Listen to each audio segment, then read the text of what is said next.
Hello to you, and welcome to Trumpnosis Revealed. Let me jump right in and tell you what you will learn from these short series of videos. 1. You will learn when or if it's being used on you. 2. You may not want to blindly follow those that unethically using these techniques on you. 3. You definitely do not want your young and vulnerable children being hypnotized by those that are unethical. 4. You may just be curious or an NLP and hypnosis enthusiast. Lastly, you may want to learn how to use these techniques, but I do have one request, and that is, you must have integrity and good ethics. That is my only request when giving away these secret tools. Before we dive in, I have a great video to share by Charisma. This video shows how Trump used these techniques during the 2016 debates, and Trump still uses these techniques. He has been able to achieve dominion over the White House by using punishment and reward. If you were able to watch Sessions' ad, where he groveled and begged for Trump's approval, it was painful to watch. Trump treats the White House staff as his doormat. For months now, people have been writing off Donald Trump's chances of being the president, saying that he's just a joke or a fluke or a fad, and honestly, I used to write him off too. But after looking into him, I have to say it is time to stop laughing, because if you watch to the end of this video, you'll see that Donald Trump has some incredibly effective mental techniques and the charisma to influence the masses. And as his poll numbers are clearly showing, he's got a very serious chance of working his way not only to be the Republican nominee, but the president of the United States. So let's understand exactly how he's doing it by looking at his first technique, fear.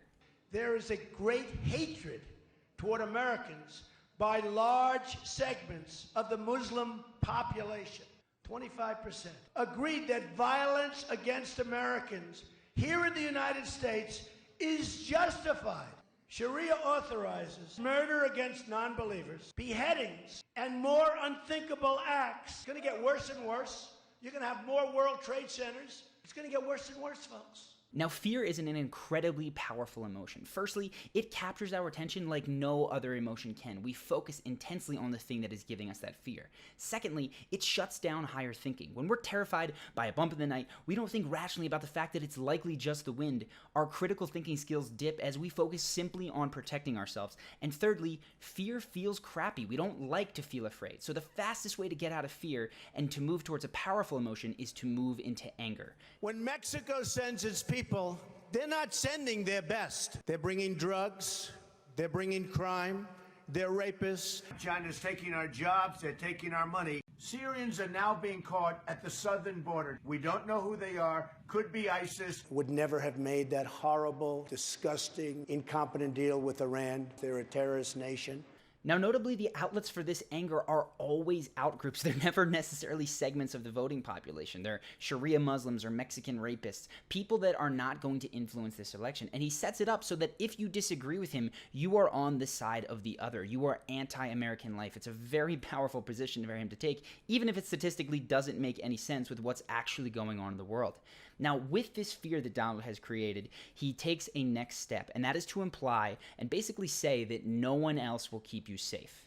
Do you think this is tough and you're not being treated This fairly? isn't tough and easy. Imagine what it's going to be like dealing with Putin, or dealing with President Xi, or dealing with the Islamic terrorism that exists. This is a tough business to run for president. I know, you're a tough guy, Jeb. And we need to have a leader that is real tough. You're never going to be president of the United States by insulting your way to the presidency. Let's see, I'm at 42 and you're at 3, so far I'm doing better. Doesn't matter. So far I'm doing better. You know, you started off over here, Jeb. You're moving over further and further. Pretty soon you're going to be off the end. Now, this might strike you as schoolyard bullying, and honestly, it is, but it has a very effective way of communicating that Donald Trump is the dominant force in any interaction that he has had in these debates with Jeb Bush, and the poll numbers reflect that. Jeb, with every single advantage, has plummeted. Here's another example of Donald Trump absolutely running over Jeb Bush at a presidential debate. And now pay attention to the number of crutch words that Jeb uses compared to Donald, the way that Jeb's face looks when Donald cuts him off. Donald comes across as the dominant personality in this interaction. It doesn't work for anybody on this stage. I was a businessman. I got along with Clinton. I got along with everybody. Yeah. That was my job, to get along with people. But the simple fact is... Excuse me. 1 second. No. I didn't want to... Donald, you cannot take... More energy tonight. I like that. Look, I was asked the question. If you notice, Jeb is looking at Trump the entire time, while Trump never even looks in his direction. He's going to talk no matter what. I didn't want It was my obligation as a businessman to my family, to my company, to my employees.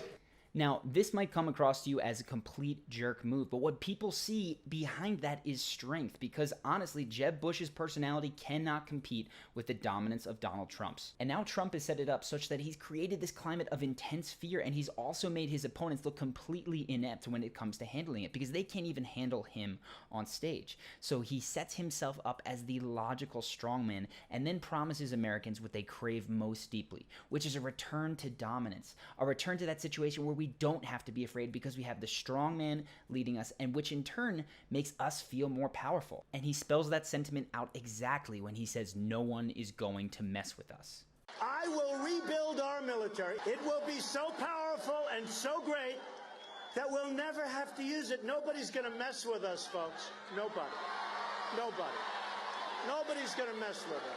So there you go, Donald promising total dominance. Nobody's ever gonna mess with us. Here's another example of Donald Trump's style of black and white, everything you ever dreamed of rhetoric. We're going to start winning so much that you're going to get used to winning instead of getting used to losing. Whether it's military, whether it's trade, healthcare, we always lose.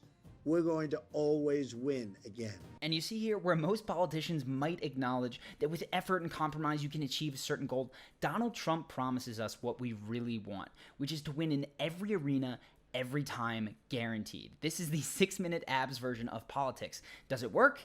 No. But do people buy it in droves? Absolutely. Now, this tactic of creating an atmosphere of fear, presenting yourself as a strongman, and promising the world is actually very, very common in the world of politics. The problem is it makes you extremely vulnerable.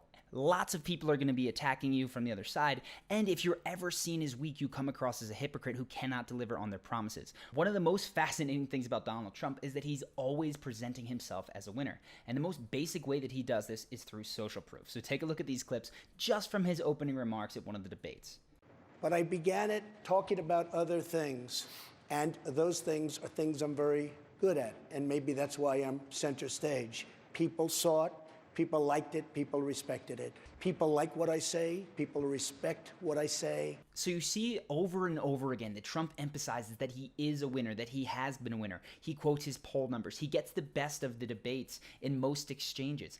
But there's always going to be those situations where somebody gets the best of him. And as a strongman, he can't afford that, which is where one of his most incredible skills comes in, and that is deflection with humor. Watch what happens in this next clip as the audience starts to boo. Well, let me just tell you something, and you know because you just saw the numbers yourself. NBC Wall Street Journal just came out with a poll. Headline, Trump way up, Cruz going down. There he goes again, quoting his winning poll numbers. Now see how he deals with the boos. I mean, so you can't, they don't like the Wall Street Journal, they don't like NBC, but I like the poll. And frankly, it just came out, and... Now watch that. They were just booing him. He cracks this joke, people laugh, and watch how quickly the sentiment of the crowd changes. In Iowa now, as you know, Ted, in the last 3 polls, I'm beating you. So, you shouldn't misrepresent how well you're doing with the polls. So that is the power of laughter. It is a pattern interrupt. You can't stay booing and upset and angry when somebody makes you uncontrollably laugh. It also makes you more receptive to whatever comes next that somebody has to say because they've already started to lead you emotionally. So what Donald Trump is doing here is using laughter to take control of situations where he's starting to lose control. And what that does for him is it effectively helps him dodge any points that you make against him because he can almost erase them with a laughing crowd. This also works for ducking very pointed attacks like this one that you might have already seen on YouTube. You've called women you don't like fat pigs, dogs, slobs, and disgusting animals. Your Twitter account... Only Rosie O'Donnell. No, it wasn't. And you hear Megyn Kelly here. Her point is getting drowned out. Obviously, it was more than just Rosie O'Donnell, but because Donald has made the audience crack up, the entire point gets lost. It gets dismissed as ludicrous, which is what Donald goes on to say in his answer. It was just a joke, yada, yada, yada. And people have accepted that at this point because he made them laugh. Now, it's not just through laughter that Donald Trump is able to avoid talking about any of the contentious issues in his record. In fact, one of the most popular ways for him that he's able to avoid engaging in any sort of reasonable debate about the things that he has said and done is by simply acting superior to them. So in this clip, Jeb is levying some charges against him. Watch Donald's face as he listens. He doesn't look at Jeb, and really he just has this complete look of disbelief and disgust, which communicates to the audience this is ludicrous. He doesn't even have to defend himself. That ISIS was not our fight just 2 months ago. He said that Hillary Clinton would be a great negotiator with Iran. And he gets his foreign policy experience from the shows. Come on, that is not a serious kind of candidate. We need So take that sort of nonverbal communication and contrast that with the reverse, when Donald Trump goes and attacks Jeb Bush, and see if you have a sense of how Jeb feels about it. The trouble that we're now, and by the way, Jeb, you mentioned Boeing. Take a look. They order planes. They make Boeing build their plant in So notice how Jeb is looking at Donald. It's clear that he is ready to react to him. China. They don't want them made here. They want those planes made in China. That's not the way the game is supposed to be played. You see that frustrated, tight look on Jeb's mouth. Basically what's going on here is that Donald is leading Jeb. Jeb appears to be reacting to him, which he is. And this is where that communication of strength goes through. Donald Trump sets the tone. Even when he's losing, he's able to reverse it with laughter. He acts superior to accusations against him. And then the people around him can't seem to deal with the accusations that he levies against him. So I want to show one more clip of Donald Trump now dealing with the situation where somebody actually does get the better of him just for a moment. And in this clip, the situation is that they've just asked the candidates what their code name would be if they were to win president. Donald has been going at Jeb for being low energy, and Jeb responds. Ever ready. It's very high energy, Donald. So Jeb gets in a zinger.